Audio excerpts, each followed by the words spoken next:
So today on 4-H Coordinator Coffee, we're going to talk about the CDC and who that is and what that means for reopening our ranges for 4-H shooting sports. So when you guys think of the CDC, you might think of local people telling us what to do. You might have some state officials telling us what to do. But in reality, what the CDC is, it is a national group that is telling us what to do. So when we look at the CDC, they're out there saving lives. There's different things that come across into our nation that threatens, and they're out there to say, hey, people of the United States, we really care about you. So when you look at the CDC, what they're dealing with right now, crazy. Who knew that salmonella was in peaches and onions and affecting us just as much as the coronavirus going across the nation? If you haven't checked out the CDC website, it is a great place to go to see what they're dealing with and some of their experts and where they're coming from. But the big thing to note is that it's national. So it doesn't matter what corner of the country you're in, or if you're in the middle like me, literally in Central City, Nebraska, that the CDC is there looking out for us. Now, the CDC is what we're talking about today because it encompasses the whole nation. But what's more important, or just as important, is that you need to check with your state guidelines.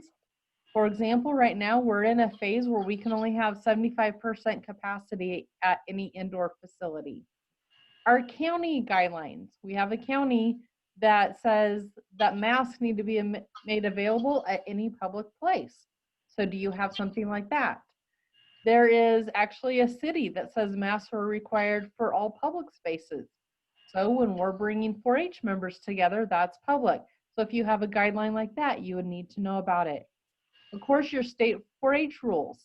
Most of them are going to say follow the CDC guidelines, but right now we have an extra rule that says anything over 50 people must go through our land-grant university, which is the university that oversees 4-H. And then what about the range where you're shooting at? There's a range that I know has a rule that says anytime that two people are working together to lift equipment, both have to have masks on, even though masks aren't required any other time. Or your local health department. We currently have to have a log of anybody that's in attendance at public places. So make sure not only are you following CDC guidelines, but also that you're checking locally of what's going to affect how you're going to reopen your range. Just a reminder, as we're following these CDC guidelines, we're trying to be reasonable and prudent as part of our risk management. So that means we're behaving in a manner equal to or greater than a person with training in this type of a field. Today, I'll be leading the discussion, but there's going to be a lot of ideas that people have sent in to me, and they're welcome to chime in when I bring up their slide of information they sent my way. Our moderator today is Scott Stewart, and of course, I'm the Coffee Talk leader, Tammy Stewart. So what are these CDC guidelines? What you're seeing here are pictures from posters the CDC put out, and this is for the teenage crowd and education settings. So there's all different types of posters you can get on their website, but this is one. So obviously the 6-foot distance, wearing a mask, and washing hands often. So we hear a lot of talk, but these are the 3 things that the CDC is putting out for the type of age group that we're typically working with in the 4-H shooting sports world. Am I on audio? This is Ellen Diorio from Maryland. Yes, you are on audio. I have a question about that CDC poster. It looked like 3 and 4 people were sitting together and not distancing. Previous one, that one, there's people together there. I don't understand the poster. Okay, so what they're talking about, and again, you'll need to check your local guidelines, but I know in our state, our health department said you could have 4 people together and then 6 foot apart, and then it went to 6 people in a group. And right Okay, now we're going into a okay. phase where we can can have like Okay, 8 people sitting in bleachers together, and the next group needs to be 6 foot apart. Yeah, Tammy? got it. Okay, thank you for explaining that, because I got a little confused there with the 6-foot thing. Tammy, And it could Dave be White the Northern- same. Go ahead, Scott. I said it could also be that the people that are sitting together are the same family group. So if we're all in the same family, then of course we wouldn't have to have that social distancing. Yeah. And right now they're using household because of like people living together in a college dorm room. And so that's considered your Okay. current household. Yeah, good questions. So this is the general poster that the CDC has put up for general public places. And so again, depending on where you're at, and you'll notice it added a couple more things. It has added that you should go ahead and clean and disinfect frequently touched surfaces, and that you should stay home when you're sick, and then covering your cough or sneeze with a tissue. So notice that there's a few more as we move from that first poster about education and teenagers to just general public places. So these are the guidelines that we're going to see how people are implementing at their ranges, or they just generally sent me advice of what to do. So our first one comes from Diane, and Diane is a club leader in California. And Diane, are you on with us today?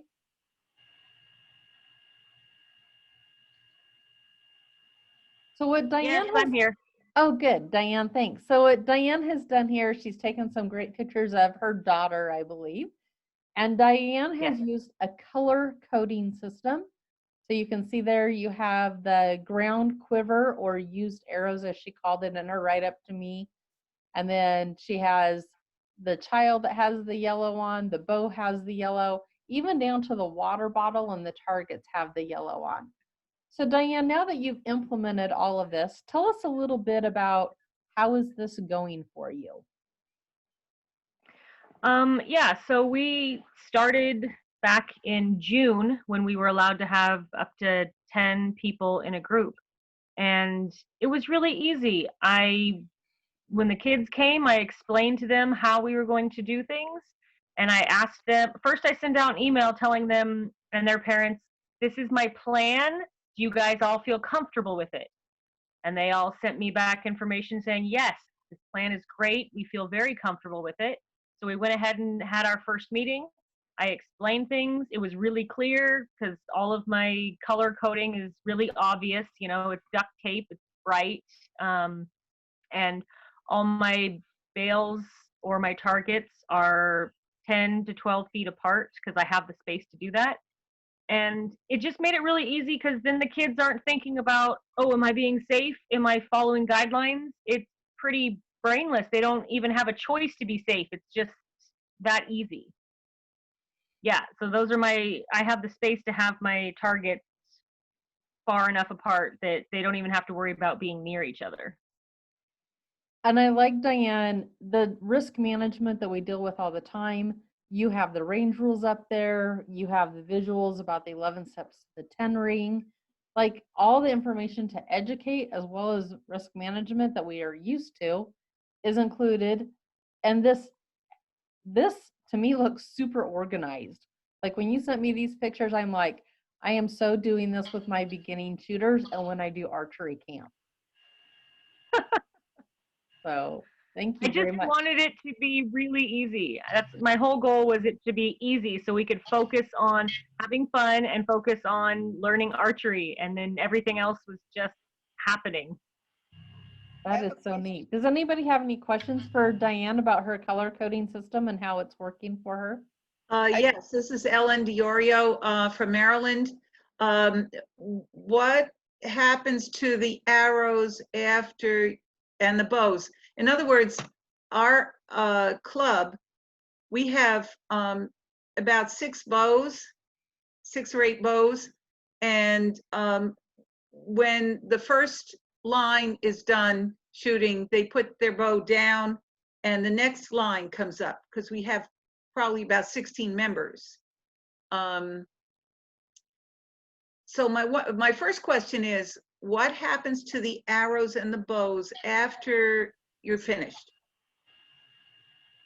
Okay, I have enough equipment for our group right now, and because we have, we're only allowed to have 10 people, which means for every 8 kids, I have to have 2 adults, so I can only have 8 kids at a time. So when my first group comes in, they choose their bow, they put their sticker on it, and their arrows are already in the quiver before they even get there. Those are their arrows the whole time. That's their bow the whole time. When they're done, they take their arrows and they put them in a dirty arrow bucket. So those arrows won't be used by the next group that comes. And I use Clorox wipes to sanitize the arrow before the next group comes in. And I would reset myself with gloves, the arrows into the quiver for the next group. The bows, I have enough bows because I purchased the inexpensive Bear stick bows, or camp bows, I think is what they are. So I have enough of those that they don't have to be used until the next meeting I have. So the kids put the bow on the dirty bow table, and then I as well, with a Clorox wipe, sanitize those, and then everything goes into storage, sanitized when it's done before it's put out for the next meeting. Thank you, Diane. Great. Thank you very much. Dan, I'll try to You're welcome. unpin you here so you don't have to be the only one talking. So the next comment comes from Jim Sappington, if he's on today. And I took a quote from him about limiting group sizes. And so in Missouri, they are starting back 2 contests, and they have some postal contests as well as in person. And you can see here the key points for him are they decided what was going to be in person. And then they went over several weekends, used smaller group sizes, and held that to 50 people. So they let the 25 members come, and then that carrying adult. So it wasn't 50 4-H members, it was 50 people all together, again, sticking with that positive youth development that each young person will have a carrying adult in the problem. Not the problem, in the program. Sorry about that. Jim, do you have anything to add on this one?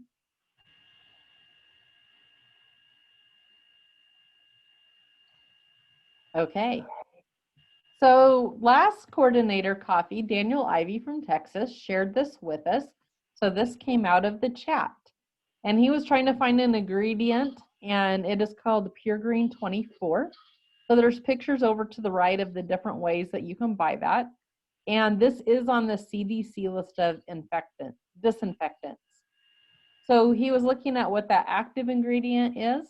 And so we see that it's the silver, the citric acid, and the purified water, and has no toxic chemicals. If Daniel's on, Daniel's going to tell us how this product is working out for you. Tammy, I don't believe she's on. Okay, thanks.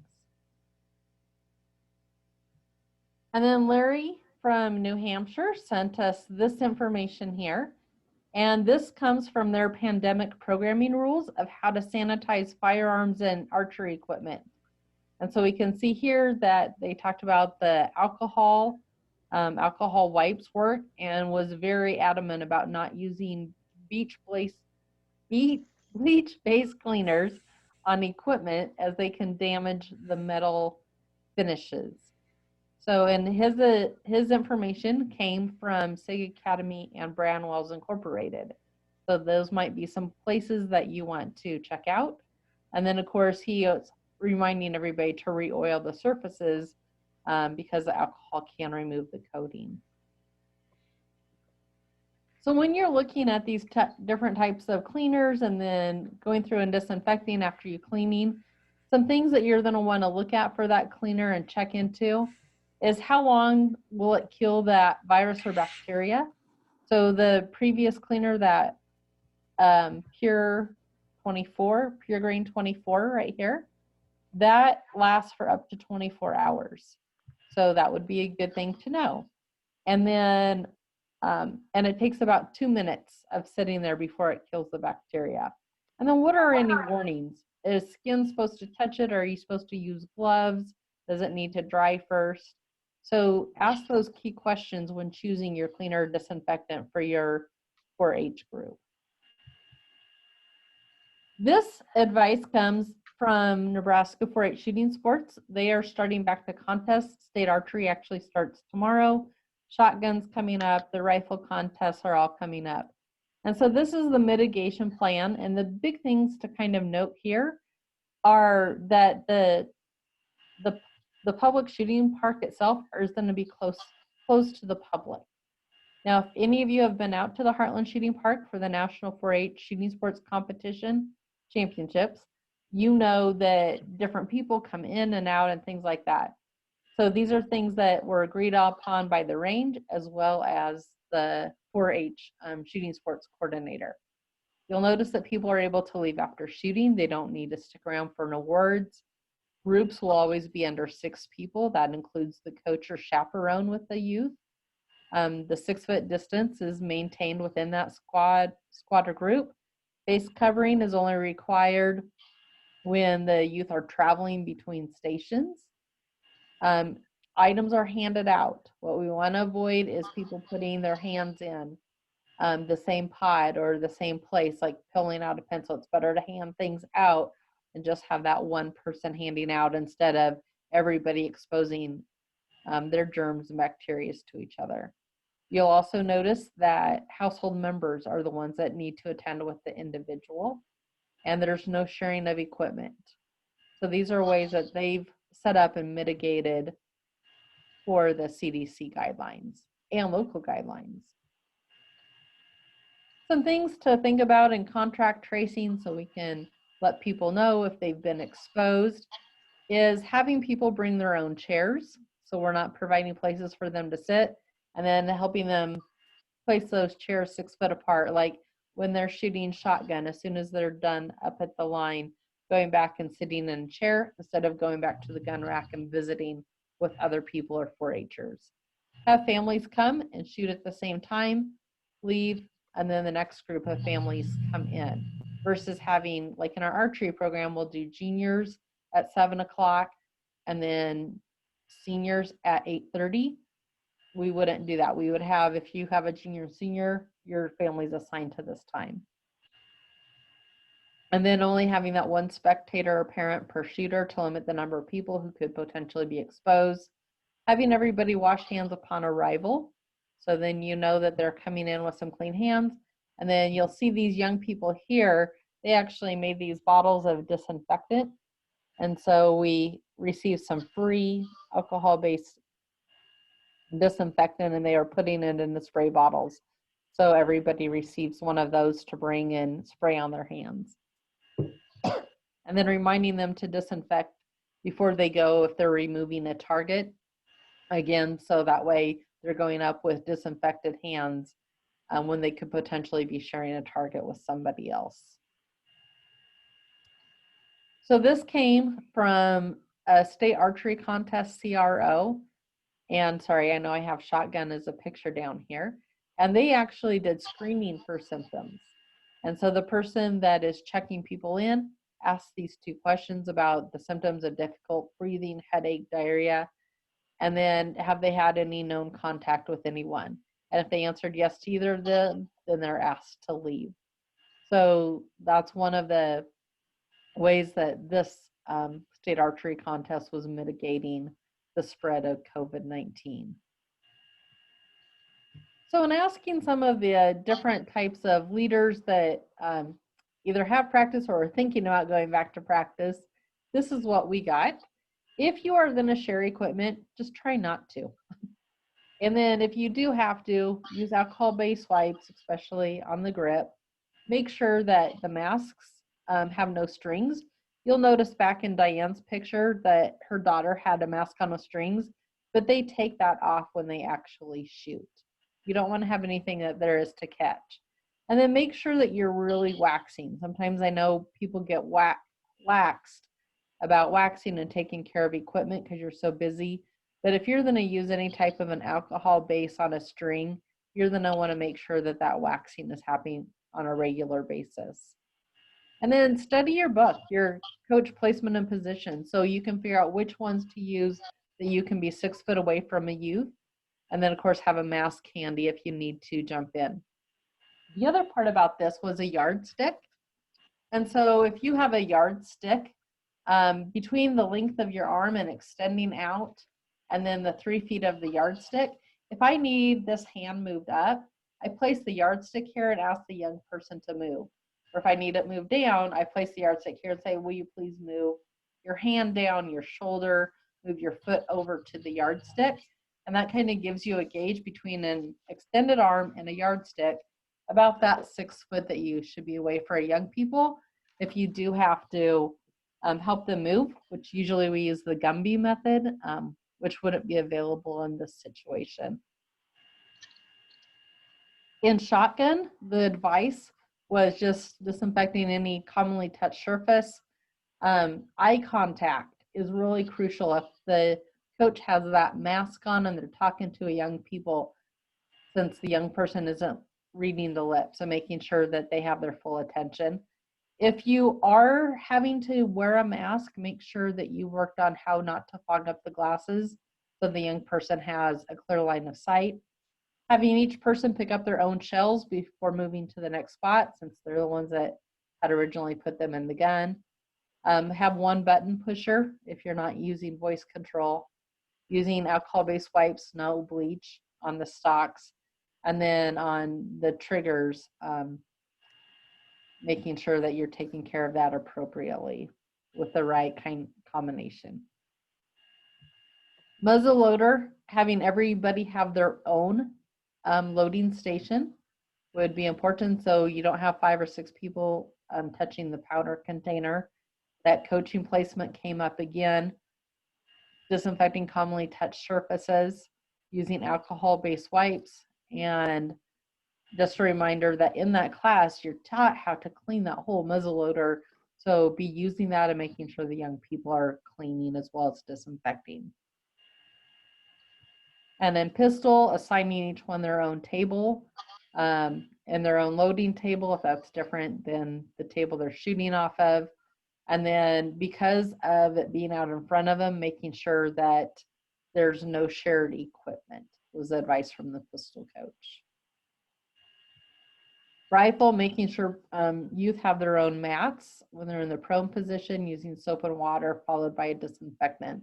So cleaning is about soap and water, and then disinfecting is like the alcohol-based wipe. So there is a difference between cleaning and disinfecting. And then giving the responsibility to the young person to wipe down their own area before moving on. And then in outdoor skills or hunting skills or Western heritage, where you might be sewing a costume or an outfit or using a turkey call, really important to use our own materials, not sharing. And then making sure that you're handing out supplies instead of having a table where everybody picks things up. Have the young people get 6 foot apart in their chairs or at their tables and hand that out. So with that, that's the advice that came up from the different leaders and groups across the nation. So go ahead, Scott, and if you'll give us some idea of what's going on in the chat.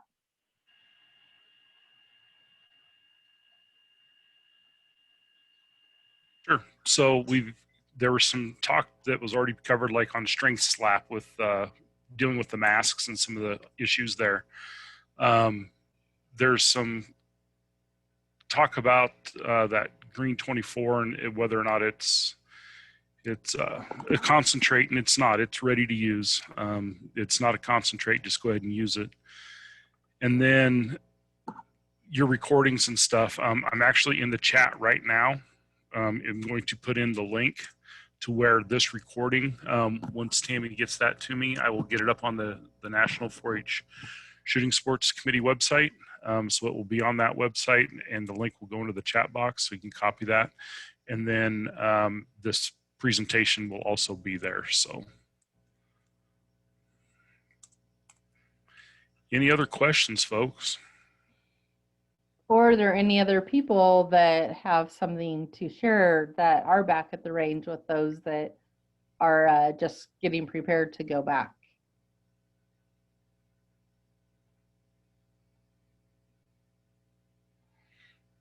this is John up in New York. You know, we have found that we have set some time aside in each of our sessions for kids to talk to one another, because a lot of our kids are not seeing one another, hadn't seen one another. We started back live in July, after being shut down since March. And so our rifle team, for example, had not seen each other for 4 months. And we needed to set some time aside for them. And then we also noticed that our parents were actually spending a lot of time talking to one another because many of them hadn't seen other adults in months, or at least that were not related to them. So just build that time in. Make sure you leave a few minutes for them to have some social time. Thanks, John. I noticed we just had something come up on the chat about where do youth place their masks before moving to the line to shoot. I can tell you at my archery camp, we ask them to place it in their back pocket. On hot days, they don't have that. And so we've had them go ahead and place it where their bow is going on their table in their area. Diane, where are you having the kids place theirs? They place them in their pocket, or where their bow, same thing, or where their bow hangs on the bow rack.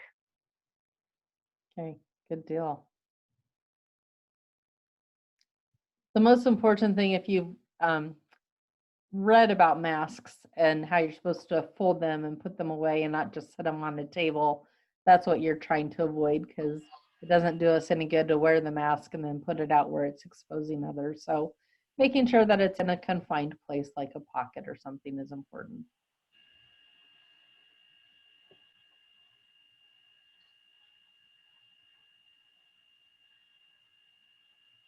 Well, with that, if we don't have any more questions, I'm going to go ahead and end the recording. And if people want to stay on and chat, we'll be happy to do that.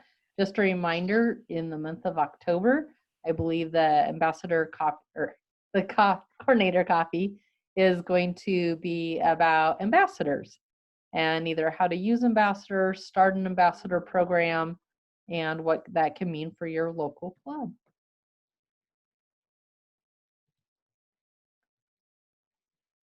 Thank you.